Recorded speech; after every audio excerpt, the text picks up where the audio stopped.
नमस्कार, आप देख रहे हैं MH1 न्यूज और मैं हूं आपके साथ रोहित भामला। रुक करेंगे उत्तराखंड की तमाम विशेष खबरों का। 2 दिनों के उत्तराखंड दौरे के दूसरे दिन दिल्ली की मुख्यमंत्री रेखा गुप्ता सुबह श्री केदारनाथ धाम पहुंची, जहां उन्होंने परिवार के साथ केदारनाथ मंदिर में दर्शन और पूजा की। उत्तराखंड दौरे के पहले दिन दिल्ली सीएम रेखा गुप्ता हरिद्वार में आयोजित धार्मिक समारोह में शामिल हुई, साथ ही उन्होंने गंगा आरती भी की। बता दें कि दिल्ली सीएम रेखा गुप्ता दिल्ली में सरकार के 100 दिन पूरे होने के बाद उत्तराखंड के दौरे पर है, जहां वो अलग अलग धार्मिक स्थलों के दर्शन कर रही है।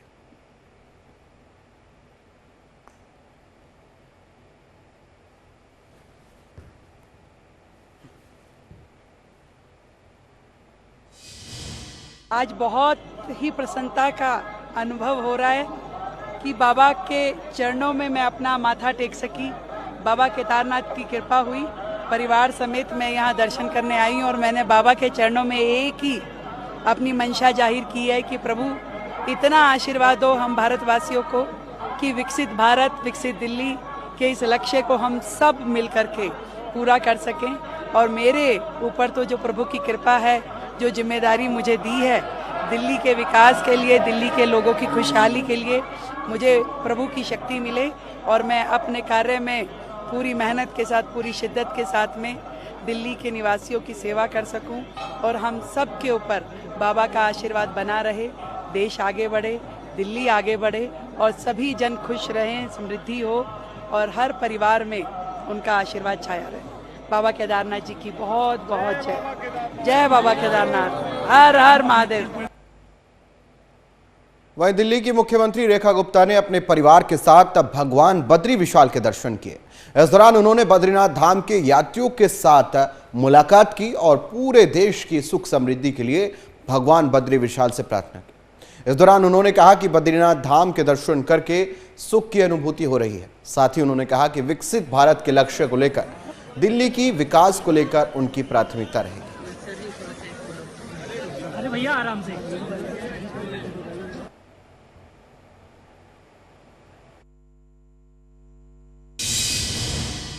आज मुझे बाबा बद्री विशाल के दर्शन करके अत्यंत सुख की अनुभूति हो रही है। मैं अपनी ओर से, समस्त दिल्ली वासियों की ओर से बाबा के चरणों में प्रणाम करती हूँ और बाबा से यही कहती हूँ कि पूरी दिल्ली को, पूरे देश को, पूरी दुनिया पर अपना आशीर्वाद बना करके रखे और उनकी कृपा सब पे बरसती रहे। विकसित भारत हो और विकसित भारत के मार्गदर्शन में विकसित दिल्ली हो और मुझे इतनी शक्ति दे कि मैं अपने दायित्व का निर्वहन अच्छे से कर सकूं और सभी दिल्ली वासियों के सुख सुविधा का ध्यान रख सकूं। जय बद्री विशाल। जय बद्री विशाल।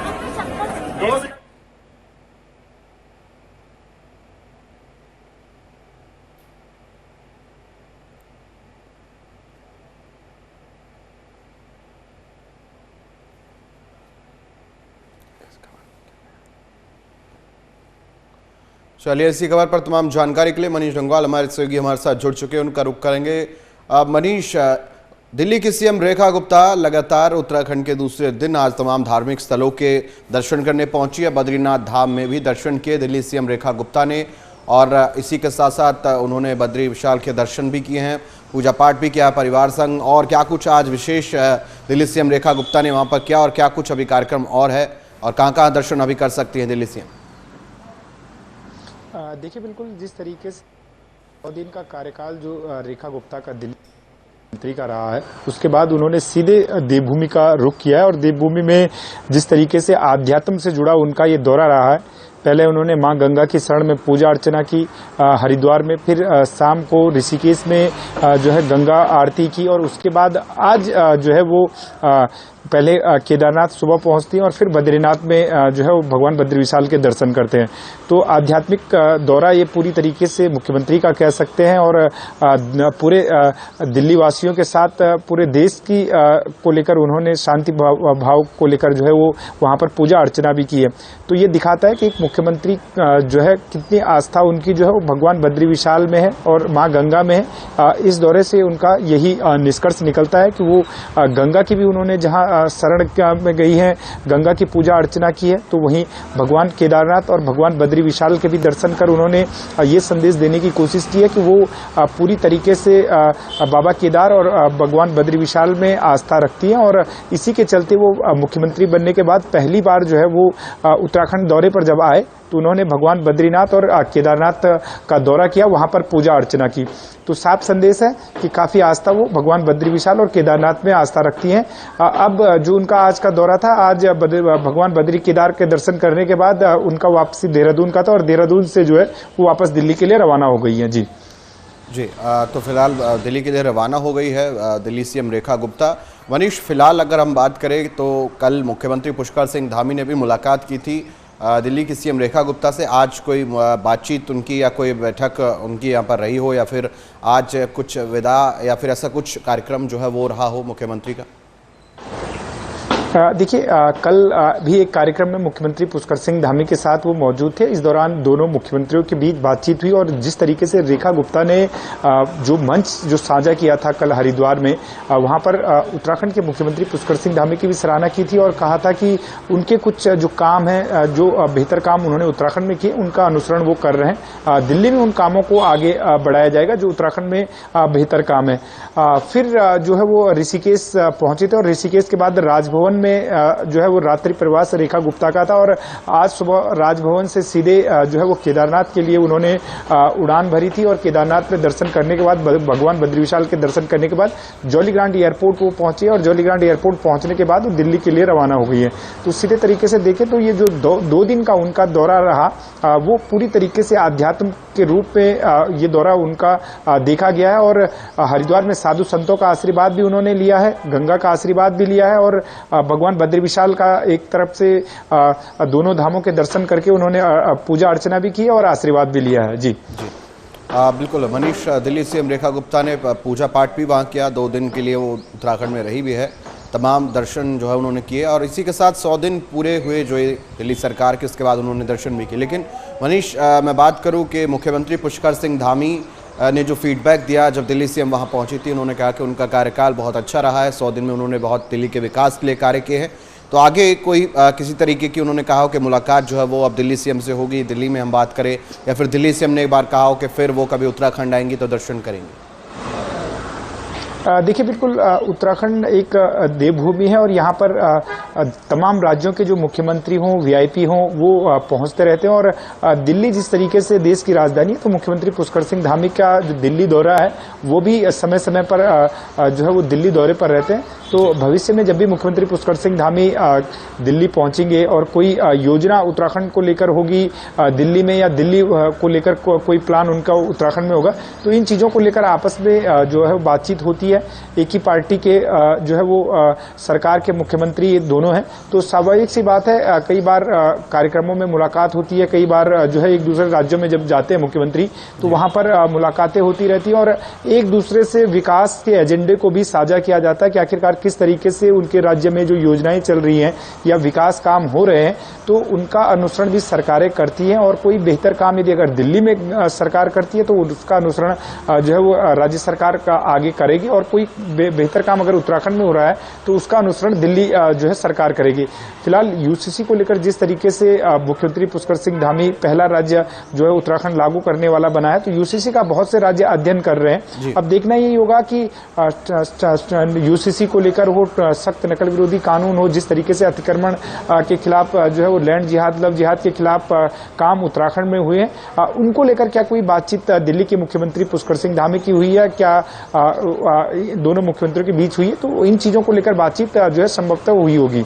जी चलिए मनीष, फिलहाल तमाम जानकारी के लिए आपका बहुत बहुत शुक्रिया, तमाम जानकारी आपने साझा की। तो दिल्ली सीएम रेखा गुप्ता उत्तराखंड पहुंची थी, अब दिल्ली के लिए रवाना हो चुकी है। बड़ी मुलाकात जो है कल मुख्यमंत्री से भी हुई थी और आज जो है उन्होंने बद्री विशाल कहें कि बद्री धाम में उन्होंने दर्शन किए हैं। बद्रीनाथ धाम में दर्शन करने के बाद जो है वो अब दिल्ली के लिए रवाना हो चुकी है, वहाँ पर अब तमाम विकास कार्यों में आगे कार्य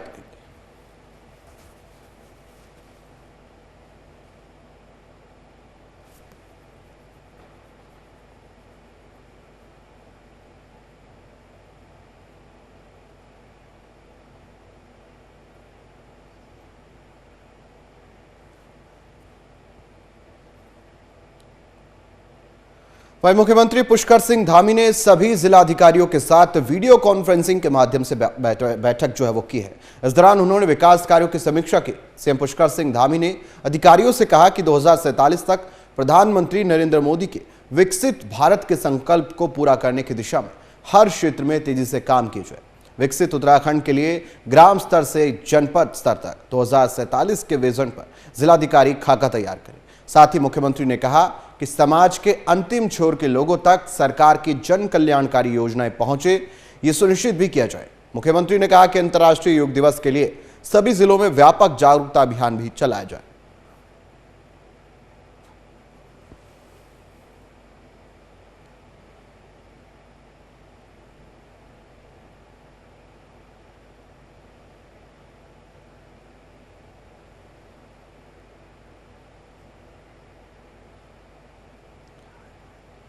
चलिए, खबर पर तमाम जानकारी के लिए मनीष जंगवाल हमारे सहयोगी हमारे साथ जुड़ चुके हैं, उनका रुख करेंगे। मनीष, मुख्यमंत्री पुष्कर सिंह धामी ने जो है बातचीत की है और आप बताए गए बैठक भी की है और उन्होंने आगे तमाम विकास परियोजनाओं को लेकर चर्चा भी की है और सभी जिलाधिकारियों के साथ ये बैठक जो है वो बड़ी अहम मानी जा रही है, क्योंकि उन्होंने सभी जिलाधिकारियों के साथ बैठक में कई दिशा निर्देश भी दिए। क्या कुछ ये बैठक खास रही, क्या कुछ जो बातचीत जो है वो यहाँ पर देखने को मिली है? देखिए, बिल्कुल आज मुख्यमंत्री पुष्कर सिंह धामी के द्वारा सभी जिलाधिकारियों के साथ वीडियो कॉन्फ्रेंसिंग के जरिए बैठक की गई है और साफ तौर से उन्होंने जो प्रधानमंत्री नरेंद्र मोदी ने एक लक्ष्य 2047 तक विकसित भारत का रखा है, उसको सभी जिलाधिकारियों के साथ साझा भी किया है और जिलाधिकारियों को जो है ग्राम स्तर से लेके और जनपद स्तर तक जो है इस संबंध में नीतियां बनाने के निर्देश दिए हैं कि विकसित उत्तराखंड को जो सपना है अब उससे पहले साकार किया जाए। विकसित उत्तराखंड होगा तो फिर विकसित भारत की ओर कदम बढ़ेंगे। तो इस तरीके से जो है वो सभी जिलाधिकारियों को उन्होंने निर्देश दिए हैं कि कार्य योजना बनाकर वो विकसित उत्तराखंड के लिए अब काम करें और कार्य योजना को जो है वो धरातल पर भी उतारा जाए। इस दौरान कई निर्देश उन्होंने दिए और अब योग दिवस भी आने वाला है, तो योग को मनाने को लेकर प्रचारित प्रसारित योग को प्रचार प्रसार करने को लेकर भी उन्होंने जिलाधिकारियों से जो है निर्देश दिए हैं। जी, बैठक में उन्होंने कई विकास कार्य को लेकर भी चर्चा की और उन्होंने जिलाधिकारियों को निर्देश भी दिए हैं कि वो आगे अब तमाम विकास कार्यों को ध्यान से करें और तमाम चीज़ें भी उन्होंने बताई। लेकिन मनीष, इस बैठक का मुख्य फोकस आपने बताया कि इस बैठक में तमाम विकास कार्यों को लेकर चर्चा भी हुई और क्योंकि ये वर्चुअल बैठक हमने देखी कि इसमें तमाम जिलाधिकारी वर्चुअली भी जुड़े, तो विशेष हमने देखा कि फोकस ये भी रहा कि आप समय निकाल कर जो है चर्चा भी करें। तो इस बैठक का अगर हम फोकस देखें तो उन्होंने विकास कार्य पर ही रखा। विकास कार्य हर क्षेत्र में करने के लिए कहा गया, तो जिलाधिकारी इसको कैसे देखते हुए नजर आए? देखिए, दो तीन जो मेन बिंदु आज की बैठक के रहे। सबसे पहले जो विकसित भारत का जो लक्ष्य था उसको साझा किया गया कि किस तरीके से इसमें जो है सरकार आगे बढ़ेगी, जिलाधिकारी किस तरीके से जिलों में इसको लेकर काम करेंगे। दूसरा जो पॉइंट था, साफ तौर से मुख्यमंत्री ने कहा कि प्रत्येक जनपद में जनहित से 5 नए कार्यों को जो है शुरू किया जाए। विकसित भारत की तरफ जो है कदम बढ़ाने को लेकर उन्होंने 5 जो है नए नवचारों को शुरू करने के निर्देश जिलाधिकारियों को दिए। दूसरा, मानसून सीजन के ध्यान में रखते हुए सभी आवश्यक व्यवस्थाएं की जाएं, यानी कि जो उम्मीद की जा रही है 10 से 15 जून के बीच जो है वो मानसून उत्तराखंड पहुंच जाएगा। इसलिए उन्होंने जिलाधिकारियों को अलर्ट रहने के भी निर्देश दिए हैं और निर्देश दिए हैं कि मानसून सीजन को देखते हुए तैयारियों को जो है जिला प्रशासन पूरी तरीके से जो है वो दुरुस्त कर दे। साथ ही सड़क के किनारे जो अवैध अतिक्रमण है, जिलाधिकारियों को निर्देश दिए गए हैं कि जहां पर भी अवैध अतिक्रमण सड़कों के किनारे है उसको अभियान चलाकर विशेष अभियान चलाया जाए और उसको हटाया जाए। तो इस तरीके से स्वदेशी उत्पादकों को बढ़ावा देने के साथ ही एक जनपद 2 उत्पाद पर भी विशेष फोकस करने के जो है वो मुख्यमंत्री ने जिलाधिकारियों को निर्देश दिए। तो कुल मिलाकर देखें तो जो ये निर्देश दिए गए हैं, ये विकसित भारत की तरफ जो है वो कदम जो भारत के बढ़ रहे हैं, तो उत्तराखंड जो है वो के भी कदम अब विकसित उत्तराखंड की तरफ बढ़े। इसी दिशा में ये निर्देश दिए गए हैं ताकि एक जो विकास के काम है वो धरातल पर तो उतरे ही, लेकिन साथ साथ जो नए काम है उनको भी उत्तराखंड में शुरू किया जाए। जी मनीष, जब प्रधानमंत्री नरेंद्र मोदी उत्तराखंड आए थे तो उन्होंने कहा था कि यह दौर उत्तराखंड का दौर है, पहाड़ी राज्यों का दौर है और उसी सिलसिले के बाद हम जब देख रहे हैं कि अब 11 साल भी पूरे होने वाले हैं सरकार के, तो उसके बाद 2047 का जो विकसित भारत का संकल्प प्रधानमंत्री ने दिया है, अब उत्तराखंड राज्य उसको लेकर लगातार तमाम चीज़ें जो वो करता नजर आ रहा है। आप देखें तो मुख्यमंत्री ने इसी के दिशा निर्देश जो है वो भी दिए हैं। तो इसी कड़ी में हम समझे कि विकसित भारत में अभी जो बैठक भी हुई थी नीति आयोग में, उसमें भी कहा गया था विकसित राज्य विकसित देश। तो उसी क्रम में हम कहें कि उत्तराखंड अब जोर दे रहा है और आगे जो विकास कार्य हैं वो विकसित भारत में अपना योगदान देंगे। जी बिल्कुल, जो नीति आयोग की बैठक हुई थी जिसमें प्रधानमंत्री ने जो है सभी राज्यों को जो है निर्देश दिए थे कि विकसित भारत की तरफ अपने कदम बढ़ाएं, तो उसी निर्देशों को देखते हुए जो है वो मुख्यमंत्री पुष्कर सिंह धामी ने उसी दिन मुख्य सचिव को निर्देश दे दिए थे कि विकसित उत्तराखंड की तरफ जो है वो काम किया जाए। और उसी के चलते ये जो आज की बैठक हुई है उसमें जो है मुख्यमंत्री ने सभी जिलाधिकारियों को निर्देश दिए हैं कि विकसित उत्तराखंड की तरफ आगे बढ़ा जाए और क्या कुछ नए नवाचार यानी कि नए काम उत्तराखंड में हो सकते हैं जिससे विकसित उत्तराखंड की ओर आगे बढ़ा जा सकता है। सभी जिलाधिकारियों को जो है इस संबंध में निर्देश दिए गए। तो ये इसी दिशा में जो है वो कदम जो है उत्तराखंड विकसित उत्तराखंड की तरफ बढ़ा रहा है। और जो सवाल आपने किया कि जिस तरीके से प्रधानमंत्री ने कहा था केदारनाथ आके कि जो 21वीं सदी का तीसरा दशक है वो उत्तराखंड का है और उसी दशक को जो है साकार करते हुए जो है वो धामी सरकार कई काम कर रही है और उत्तराखंड में डबल इंजन की सरकार के तहत कई काम जो है वो हो भी रहे हैं। तो ये इसी दिशा में जो है वो काम आगे बढ़ रहे हैं। और प्रधानमंत्री ने जिस तरीके से एक लक्ष्य दिया था कि विकसित उत्तराखंड जो है वो बनेगा, उत्तराखंड का तीसरा दशक जो 21वीं सदी का है वो उत्तराखंड के नाम होगा, तो वो धरातल पर दिखता हुआ भी नजर आ रहा है। जी चलिए, बहुत बहुत शुक्रिया मनीष, तमाम जानकारी के लिए आपका। तमाम जानकारी आपने साझा की। और फिलहाल क्योंकि सीएम पुष्कर सिंह धामी ने विकास कार्यों को लेकर जिलाधिकारियों से बैठक ली है और ये बैठक बड़ी अहम मानी जा रही, क्योंकि 2047 के विकसित भारत के मिशन पर लगातार हर राज्य मेहनत कर रहा है और उसी सिलसिले में उत्तराखंड में भी ये बैठक की गई है। अब देखना होगा कि जिलाधिकारियों को दिए गए दिशा निर्देश जमीनी स्तर पर कैसे उतरते हैं और इसका क्या फायदा राज्य को और विकास के वर्ग में होता है।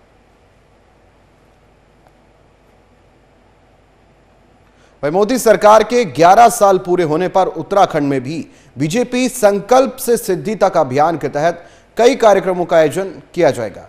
इस अभियान के तहत केंद्र की ओर से शुरू की गई योजनाओं के बारे में लोगों को जानकारी दी जाएगी। इसके लिए देहरादून स्थित पार्टी कार्यालय में बीजेपी नेताओं की बैठक होगी और विशेष चर्चा के बाद जो है टीम का गठन किया जाएगा। ये टीमें अभियान के तहत अलग अलग विधानसभा क्षेत्रों पर जाकर लोगों को सरकार की योजनाओं के बारे में जानकारी देंगे।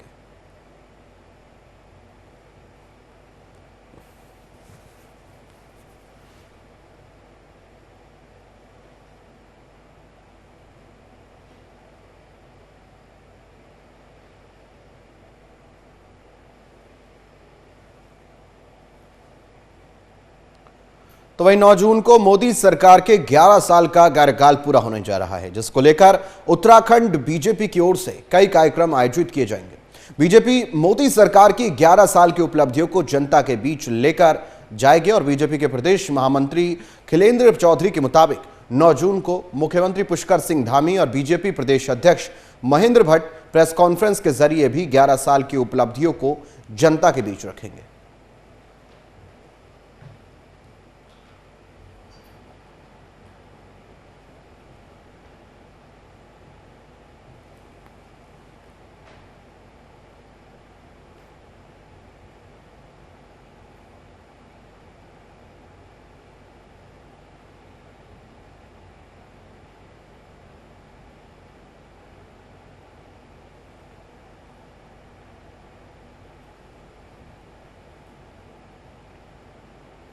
वहीं मोदी सरकार के 11 साल पूरे होने पर बीजेपी की ओर से कई कार्यक्रम जो है वो आयोजित किए जाने की योजना बनाई जा रही है। इसी मुद्दे पर धर्मगुरु से बीजेपी विधायक विनोद चमोली से खास बातचीत की गई है। देहरादून से हमारे संवाददाता मनीष टंगवाल। मोदी सरकार के 11 साल का कार्यकाल जो है वो पूरा होने जा रहा है और इसी को लेकर बीजेपी अब जो है वो घर घर जाकर जो है 11 सालों की उपलब्धि को भी बताने का काम करेगी। बीजेपी के विधायक धर्मपुर से जो विनोद चमोली जी हमारे साथ मौजूद है। सर, किस तरीके से आप देखते हैं 11 साल का जो कार्यकाल प्रधानमंत्री के रूप में नरेंद्र मोदी का होने जा रहा है, किस तरीके से इन 11 सालों को आप देखते हैं? देखिए, 2014 से लेकर लगातार आज तीसरी बार मोदी देश के प्रधानमंत्री बने हैं। यही इस बात की गारंटी है कि हमने बेहतर काम किया है, तो देश की जनता ने हमको तीसरी बार सत्ता सौंपी है और आज तीसरी बार माननीय मोदी जी प्रधानमंत्री बन पाए हैं। तो कह सकते हैं आप कि ये 11 साल बेमिसाल बहुत बेहतर काम हुआ पूरे देश के अंदर और पूरे देश की जनता मोदी जी के साथ खड़ी है। इन 11 सालों के अंदर जो जो काम हुए हैं उन कामों को लेकर, क्योंकि हमारा एक संगठन भी है, सरकार तो भारतीय जनता पार्टी की है, तो हम जनता के बीच में जाएंगे और अगले पिछला जो काम हमने किया है उस पर जनता की मुहर लगवाएंगे और अगले जो कार्यक्रम हमारे हैं उससे जनता को अवगत कराएंगे। इसको लेकर कार्यक्रम चलेगा। रिपोर्ट कार्ड देने का एक सिलसिला जो प्रधानमंत्री के द्वारा शुरू किया गया था, जब पहले ही साल से 11 सालों से लगातार ये सिलसिला जारी है, तो लगता है कि जो योजनाएं या जो काम प्रधानमंत्री नरेंद्र मोदी के द्वारा किए गए और उन्हें बताने का काम भी किया गया, प्रचार प्रसार भी उनका किया गया, उसी का नतीजा है कि लगातार बीजेपी जो है वो सत्ता में भी आ रही है और मजबूती भी मिल रही है। देखिए, मैं एक दो बातें बताऊंगा कि वैसे तो बहुत बड़ा विषय है ये, अगर इस पर डिबेटें हो सकते हैं, बहुत लंबे समय तक चर्चा वार्ता हो सकती है। मैं 2-3 बिंदु छूँगा, उससे एक अनुमान लग जाएगा कि जब हम इस बार चुनाव में गए थे तो आपको ध्यान में होगा कि मोदी जी ने 100 दिन का कार्यक्रम चुनाव से पहले तय कर दिया था और उसमें उन्होंने युवाओं से भी संवाद स्थापित किया और युवाओं से भी सुझाव मांगे थे कि आप जो भी सुझाव देंगे हम अपनी योजनाओं में उसको सम्मिलित करेंगे। और एक 100 दिन का कार्यक्रम रख के हमने उसके हिसाब से काम किया और उसकी मॉनिटरिंग की। एक तो हमने ये बड़ा काम किया, इस पर हम लोगों ने काम किया। दूसरा, जो अभी हम आतंकवाद से त्रस्त देश हैं, ये सब मानते हैं, उसको लेकर जिस प्रकार के अपने रणनीतिक हमने एक इसमें एक नयापन लाए हैं। ये कहिए कि हमने अपनी स्ट्रेटजी बदली है पिछले सालों की अपेक्षा और उस पर हम खरे उतरे हैं और जनता उससे कन्विंस है, क्योंकि हमने 3 स्ट्राइक किए हैं। हमने पहले सीधे आर्मी की स्ट्राइक की हमने, दूसरा फिर हमने एयर स्ट्राइक की, फिर इस बार एक बड़ा ऑपरेशन हमने किया है, ऑपरेशन सिंदूर के नाम से। तो देश की जनता को ये बताने में हम सफल रहे हैं कि हम आतंकवाद के खिलाफ इनटॉलरेंस हैं, क्योंकि हम आतंकवाद के खिलाफ 0 टॉलरेंस की पॉलिसी अपनाए हुए हैं और हमने समय पर जवाब दिए, माकूल जवाब दिए और देश की जनता हमसे कन्विंस है। एक बड़ा मुद्दा है इस देश के अंदर और उस पर हम इस समय मैं कह सकता हूँ कि हमने अपने स्टैंड को जस्टिफाई किया और देश की जनता हमारे साथ खड़ी हुई है। जहाँ तक डेवलपमेंट का प्रश्न है, अभी आपने देखा कि हमारा जो GDP ग्रोथ है वो बहुत तेज़ी से आगे बढ़ रहा है। इस तिमाही का हमारा 7% से ऊपर हम चले गए हैं। जो पहले हमारा पिछले वर्ष का 6.5% था, वो हमारा 7.2% से ऊपर चला गया है। तो GDP ग्रोथ में हम ऊपर आए हैं। एक हमारा ये बड़ा काम है जो हम सामने आया। और आपने ये देखा होगा कि मोदी जी के आने के बाद हम दुनिया की पहले 5वीं अर्थव्यवस्था बने और आज हम 4थी अर्थव्यवस्था बन चुके हैं। तभी संभव हो पा रहा है कि केंद्र में भी हमारी सरकार है, प्रदेश में भी हमारी सरकार है और लोकल बॉडीज में भी हमारी सरकार है, पंचायतों में भी हमारी सरकार आनी है। ये तभी ये काम संभव हो पा रहा है। धन्यवाद हमसे बातचीत करने के लिए। ये भाजपा विधायक विनोद चमोरिया, जिनका साफ तौर से कहना है कि जो प्रधानमंत्री नरेंद्र मोदी के 11 साल के कार्यकाल रहे हैं वो बेमिसाल रहे हैं। कैमरामैन मनोहर के साथ मनीष डंगवाल, MH1 न्यूज़, देहरादून। तो वहीं पौड़ी स्थित राजमती देवी सरस्वती विद्या मंदिर इंटर कॉलेज तिमली के 25 साल पूरे होने पर रजत जयंती समारोह आयोजित किए गए, जिसमें पूर्व सीएम तीरथ सिंह रावत बतौर मुख्य अतिथि शामिल हुए। तो वहीं पूर्व सीएम तीरथ सिंह रावत ने कार्यक्रम को संबोधित करते हुए कहा कि छात्रों का उत्साहवर्धन यहाँ पर हम कर रहे हैं और उन्होंने कहा कि सरस्वती विद्या मंदिर के विद्यालयों के छात्र पढ़ाई के साथ साथ हर क्षेत्र में अपनी प्रतिभा का बखूबी प्रदर्शन कर रहे हैं। कार्यक्रम के दौरान करीब 300 पूर्व छात्र और शिक्षकों को सम्मानित भी इस बीच किया गया।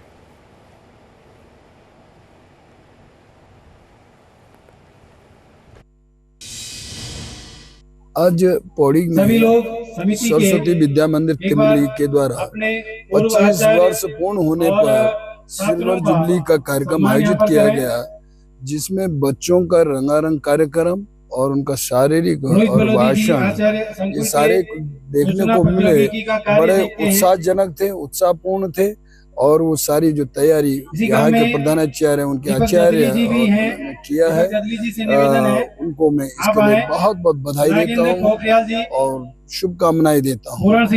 और आज मेरी कहूँ तो विद्या भारती का नाम पूरे देश के अंदर और जिसने अच्छे विद्यार्थी यहाँ से निकाल करके हर क्षेत्र में आगे बढ़ाने का काम किया, चाहे आप सिविल सर्विसेज में हो, चाहे वो किसी भी क्षेत्र में हो, आज विद्या भारती के बच्चे सब जगह दिखते हैं।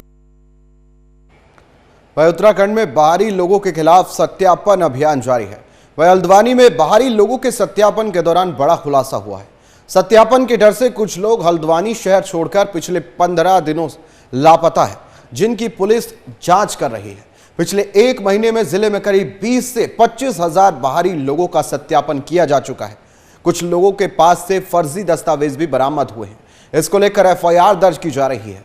उनके मकान मालिक से भी इस बीच पूछताछ जो है वो की जा रही है।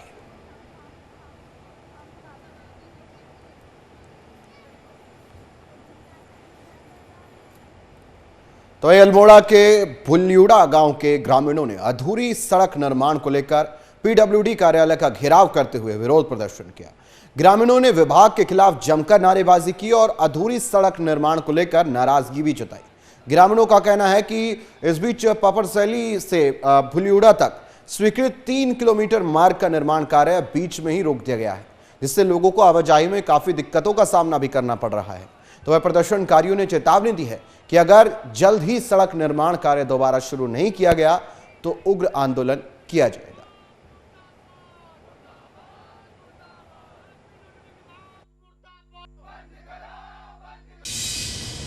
गाँव शहर से नज़दीक 3 किलोमीटर भुल्यूड़ा के बारे में है, जो लगभग 4 साल से काम रुका पड़ा है और आधा अधूरा काम हुआ है।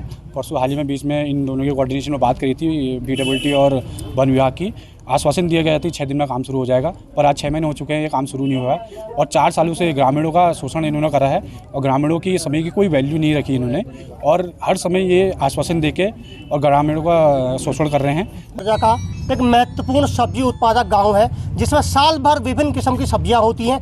कल हम उस गांव में, जब हम लोग गांव चलो अभियान के तहत उस गांव में हमने बैठक करी, तो आप यकीन नहीं मानेंगे कि जो पारंपरिक सब्जियां होती हैं उसके अतिरिक्त ग्रामीण युवाओं ने जो मेट्रो सिटीज़ में नौकरी करते थे, नौकरी छोड़ के वापस अपने गांव में आके सब्जी का उत्पादन कर रहे हैं। एवोकाडो से लेकर जो विभिन्न किस्म की जो अंतर्राष्ट्रीय सब्जियां हैं, जिनकी अंतर्राष्ट्रीय मार्केट में डिमांड है और बहुत ऊंचे दाम में जो बिकती है, उस तरह की सब्जियां तक वहां पर उत्पादन किया जा रहा है।